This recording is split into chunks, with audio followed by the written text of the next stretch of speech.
Hell of a thing. Nonprofit housing director has been charged. Why? She stole 30 homes, according to the report. Put it up full mass. This is a sad, sad story. According to the United States Attorney's Office, Zena Thomas, the director of a Detroit housing nonprofit geared toward helping homeowners at risk of foreclosure, was arrested on the 28th of February. Why?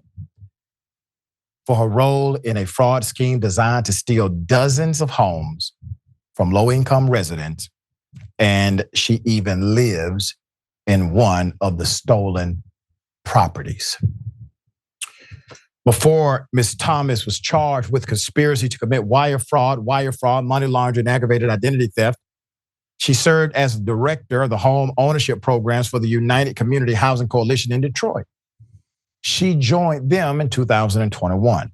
U.S. Attorney Don Eisen said in a statement, quote, "This scheme targeted some of our most financially vulnerable citizens and was perpetrated by an individual whose job it was to help those very people avoid losing their homes to foreclosure."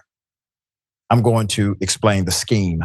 The news release came from the U.S. Attorney's Office states during her stint as director, Thomas and others conspired to steal more than 30 properties in Detroit and other parts of the Wayne County low-income community. It's a scheme that targeted low-income residents facing potential tax foreclosure.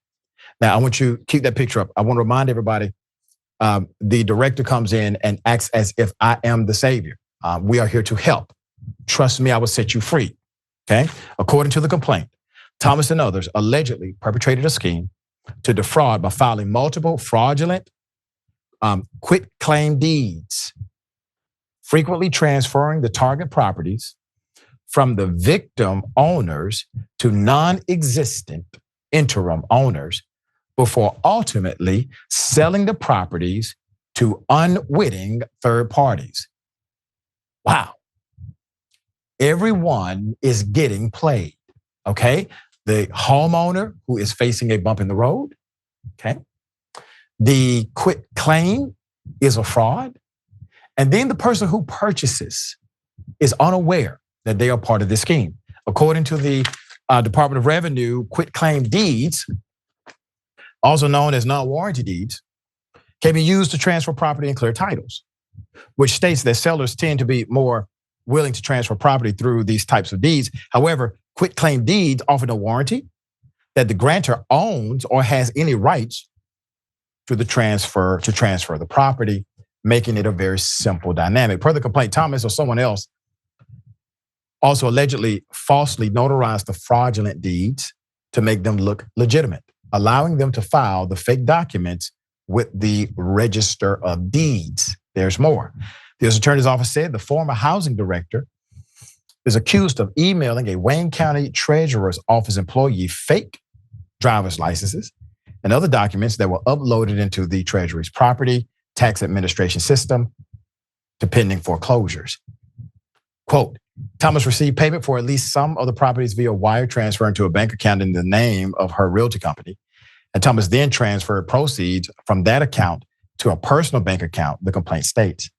Wayne County Register of Deeds, Bernard J. Youngblood, said that a number of complaints to his deed fraud task force and an investigation is what led to Thomas's arrest. Naturally, she's not doing this by herself. It takes a few people to pull this off, but just think about how sad this is. This individual has a specialized skill set in order to help individuals who have been victimized by this predatory system we call home ownership and finance. And in the process of her job, she decides to manipulate their desperation in order to personally benefit herself. Individuals like this, and it aggravates me to no end.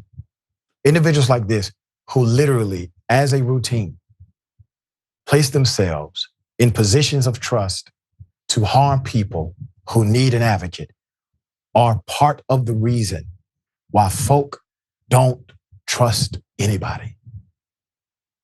All right, Wise, any thoughts here? You just hit it right on the head with that. The level of the fraud and the deception here is mind blowing. The lengths to which this woman went to defraud these folks. Again, some of our most vulnerable fellow citizens.